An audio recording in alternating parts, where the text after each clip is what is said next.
Hello everyone and welcome to Modernizing Old Hymns number 15.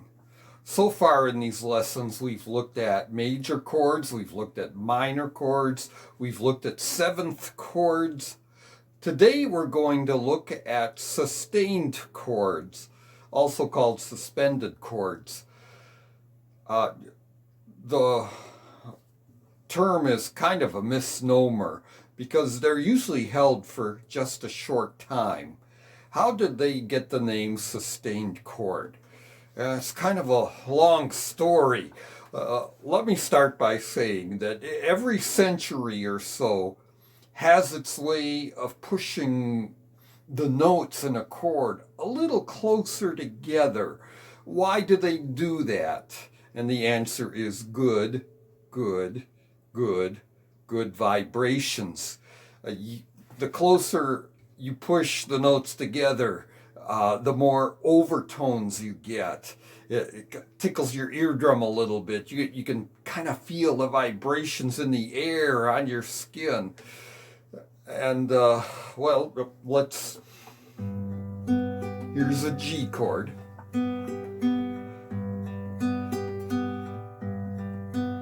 And in the 1800s, going into the 1900s, let's take that note right here and we'll push it down over to here, push it a little closer to the other notes.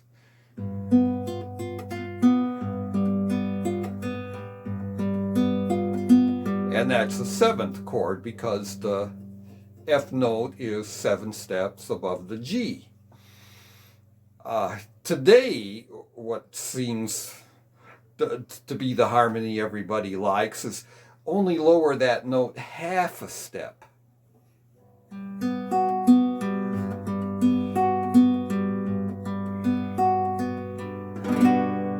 that's called a major seventh chord.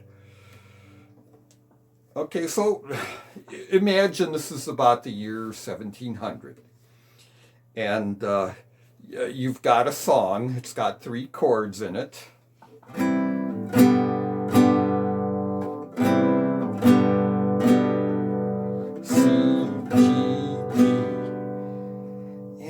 Let's try something new and exciting here. I'm going to take that C note right there, and I'm going to hold it one more beat, sustain it one more beat, into the next G chord, and it'll sound like this.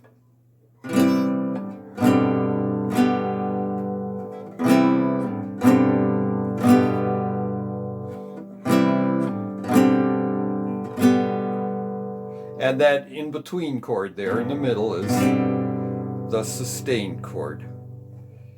Now, sustained chords are not just something that's old. They're quite well and alive today. I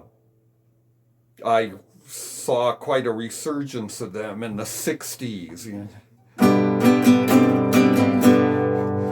Quite the 60s sound there.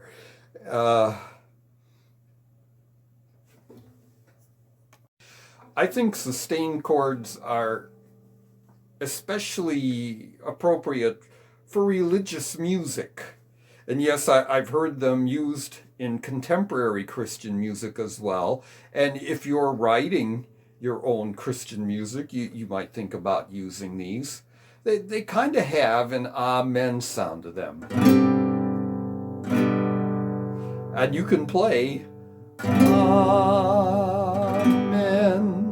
instead of the more likely amen. And if you like to play hymns on just one chord, that is the way to play the amen at the end.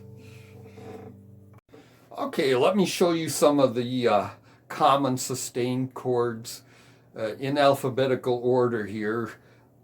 Again, on the internet you can find free chording charts that'll tell you what they are again. But yeah, let's start with A.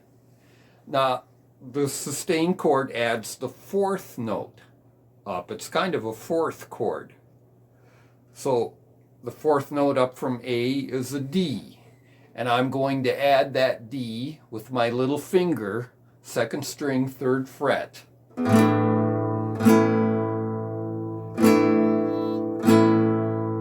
Okay, and typically you only hold it for one beat. Okay, next would be B. B is too tough. Let's go to C.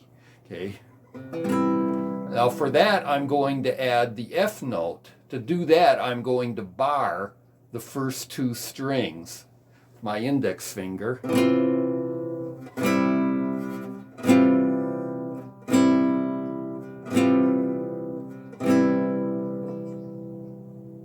Okay, next comes D.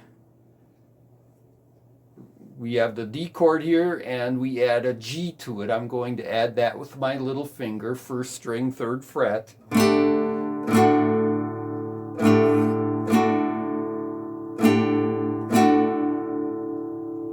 Okay, next would be E. Form the E chord here, and then add an A to it with your little finger. That's third string, second fret.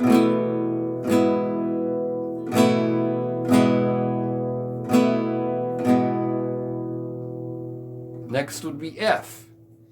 F adds a B flat, and we add that with our little finger, third string, third fret.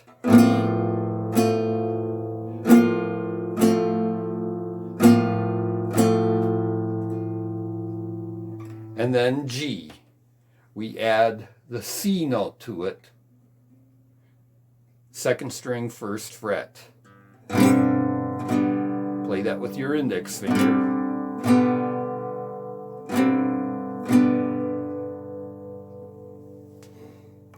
And now I have some bad news with the good news here. For those of you who like to finger pick one note at a time, yeah, you can hear that sustained chord just fine if you play the full chord. If you're combining the melody with the chords, very often you can't get high enough to get that sustained note in there. And so sustained chords work best if you play the full chord. Here's an easy hymn from the hymnal, hymn number 365. There's 3 other hymns that also use this melody. It's a pretty easy hymn. In the key of G, it has no subtle key change here, so it doesn't add the 4th chord. The 3 chords are G, D, and C. And here's what the hymnal typically does. Here we've got a half note, okay, a 2-beat note that is. So very often, on the first beat of the note, they'll play a sustained chord, a D sustained instead of a regular D. And then on the second beat, they'll throw in one extra note to resolve it, as they say, back to a regular D major chord.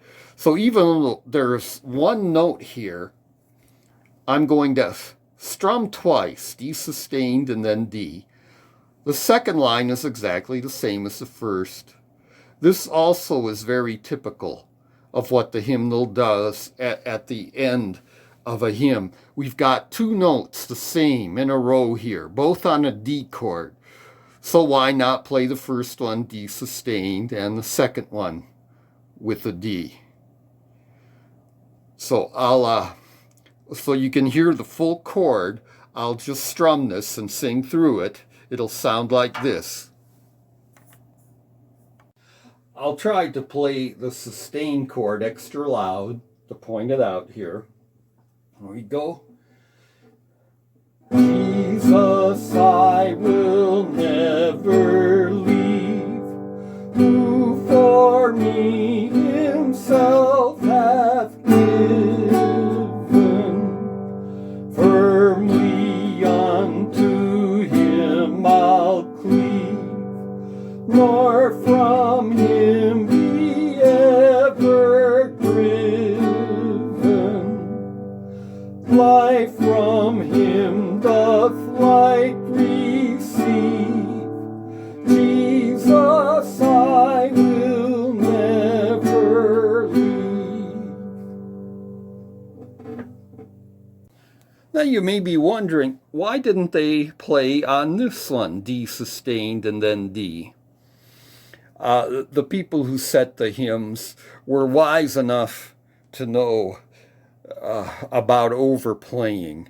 You know how it goes with overplaying. There's a hit new song on the radio. They keep playing it over and over again, and a few weeks later, everyone's sick of it. They played it too much. So, yeah, they're just being careful not to overdo it. Now, the other method of playing that uses the full chord is the boom chick, where we play the melody note and then quickly strum a G after it, play the G note, quickly strum the G chord after it, and so on. My trick for playing this with the boom chick is, first of all, I'm going to play the A note, the melody note, quickly followed by a D sustained strum. Then I'll play a beat of nothing, and then I'll play the regular D chord and go into the G.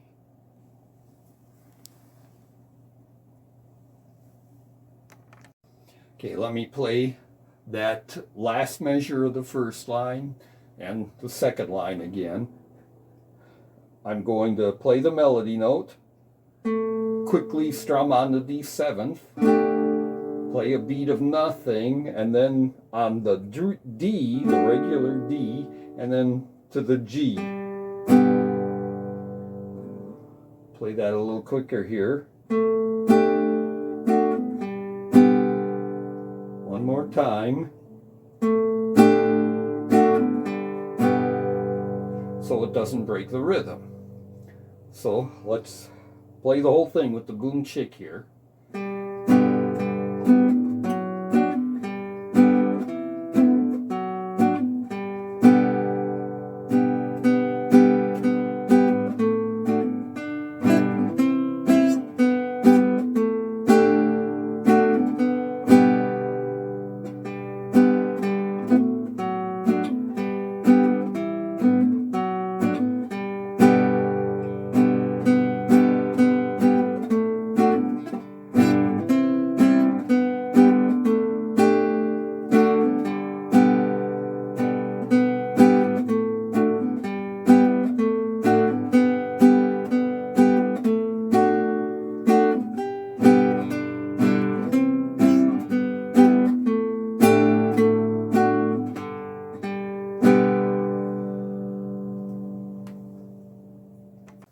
Okay, let's take a look at one more hymn here using sustained chords. This hymn is in the key of G. This is an AABA song. Okay, these three lines are the same and only the third line is different. The problem is the third line actually goes off into the key of D. So not only do we add a D sustained chord over here, but since it goes off into the key of D, we add an A sustained chord here. So it's got two sustained chords. I'll just sing along and strum the full chord here again, and I'll try to play those sustained chords extra loud just to mark them. Let me point out, too, that this is not exactly the version the hymnal uses, but it is very typical of the way they use the sustained chord. Here we go. Love divine, a love excelling, joy of heaven to earth come down. Fix in us thy humble dwelling, all thy faithful mercies crown. Jesus, thou art all compassion, pure unbounded love thou art. Visit us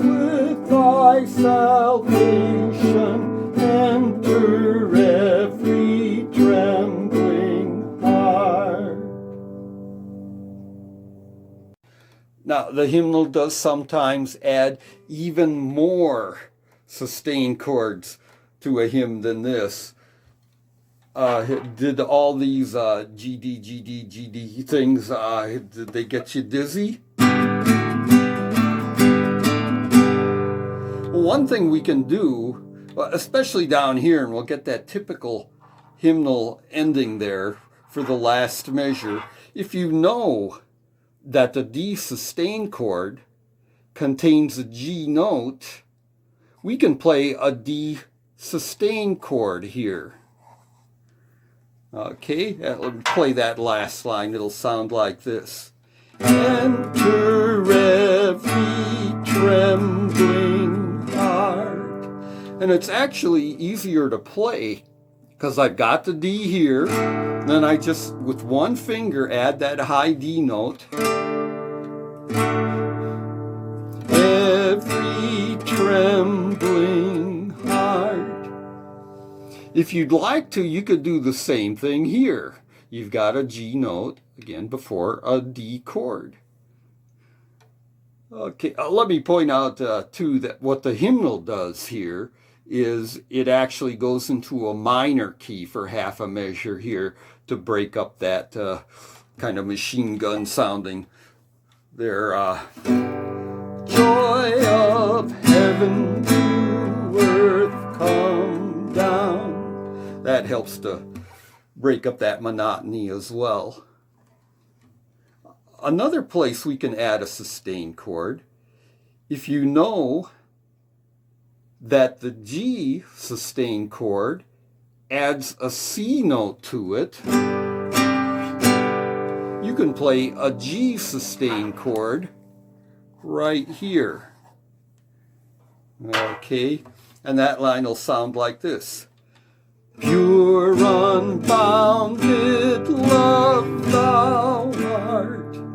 Again, it's easier to play. You got a G chord here. Just add your index finger to play the C here, and then take it off again to play the G.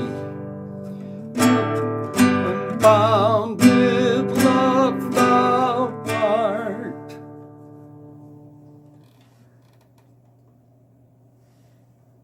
And let me point out too, to keep from overplaying things too, the hymnal actually plays an A chord here followed by a D chord.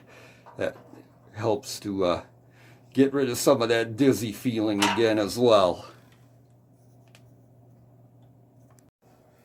A little note for you auto harp players here. You might be looking at your box here, and I don't have a sustained chord on there. They don't typically make those for auto harps. Instead of playing a G sustained and then going to a G, you'll have to play a C and then go to the G. And it's not a big deal. You don't need sustained chords to play any of the hymns from the hymnal. It's just that they do use them a lot. But what you can do is you can find other videos here on YouTube that'll show you how to do this. You can unscrew the box and you can custom make felts to go under the buttons here, and you can make whatever chord you want for your auto harp. A little note on ABC notation again, more information at abcnotation.com. At the end of the last lesson in the notes below, I printed this text and gave you directions for copying this text onto a website, and then it will print out a piece of music that looks like this. Okay, I put a good link down below for you to try this on. Just copy the text, paste it into the little box, tell the program to save it as a PDF. It'll download it to your computer, and then you got that. But let me point out too, as a note for you aging musicians, that if you're like me, you're starting to get astigmatisms and cataracts, And I look at the lines on the staff and they kind of go like this. And your music is such small print. Yeah. I don't need the sheet music anymore. I can just read or play the music right off of this. And look at what large print that is. Much easier on the eyes. So this time too, I put some text down below the hymn we just played. And if you copy the text to that box, it'll print out a piece of sheet music for you, just like this. No special software needed. Okay, so sustained chords, you don't absolutely need them to play hymns from the hymnal, but at least now you'll be able to recognize them when you hear them. So next time, I've been talking about modal scales. So in the next lesson, I'll explain to you what those are. Thank you for watching.